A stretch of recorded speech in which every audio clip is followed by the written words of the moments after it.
Demons in the desert, the correct way of thinking. Once upon a time, there were two merchants who were friends. Both of them were getting ready for business trips to sell their merchandise, so they had to decide whether to travel together. They agreed that since each had about 500 carts and they were going to the same place along the same road, it would be too crowded to go at the same time. One decided that it would be much better to go first.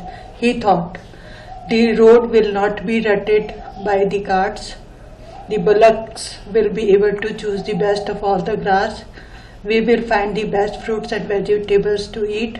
My people will appreciate my leadership, and in the end, I will be able to bargain for the best prices.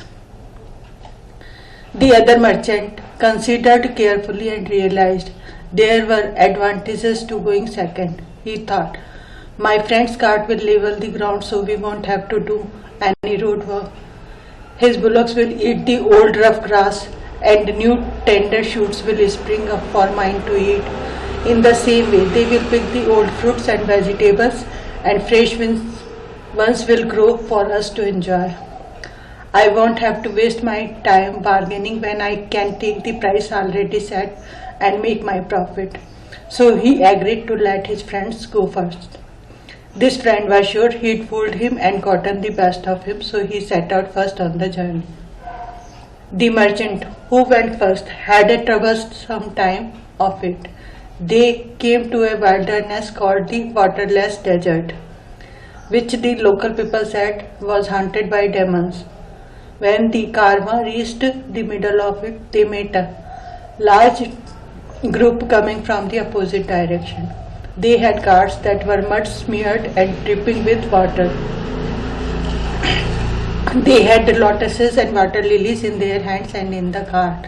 The headman, who had a know-it-all attitude, said to the merchant, "Why are you carrying these heavy loads of water? In a short time you will reach that oasis on the horizon with plenty of water to drink and dates to eat. Your bullocks were tired from pulling those heavy carts filled with extra water. So throw away the water and be kind to your overworked animals."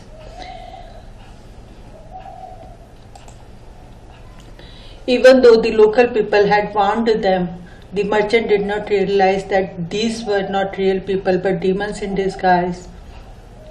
They were even in danger of being eaten by them. Being confident that they were helpful people, he followed their advice and had all his water emptied onto the ground. As they continued on their way, they found no oasis or any water at all. Some realized they'd been fooled by beings that might have been demons and started to grumble and accuse the merchant. At the end of the day, all the people were tired out. The bullocks were too weak from lack of water to pull their heavy carts. All the people and animals lay down in a haphazard manner and fell into a deep sleep. Lo and behold, during the night the demons came in their true frightening forms and gobbled up all the weak defenseless beings. When they were done, there were only bones lying scattered around. Not one human or animal was left alive. After several months, the second merchant began his journey along the same way. When he arrived at the wilderness, he assembled all his people and advised them, "This is called the waterless desert, and I have heard that it is haunted by demons and ghosts. Therefore, we should be careful. Since there may be poison plants and foul water, don't drink any local water without asking me." In this way, they started into the desert. After getting about halfway through, in the same way as with the first caravan, they were met by the water-soaked demons in disguise.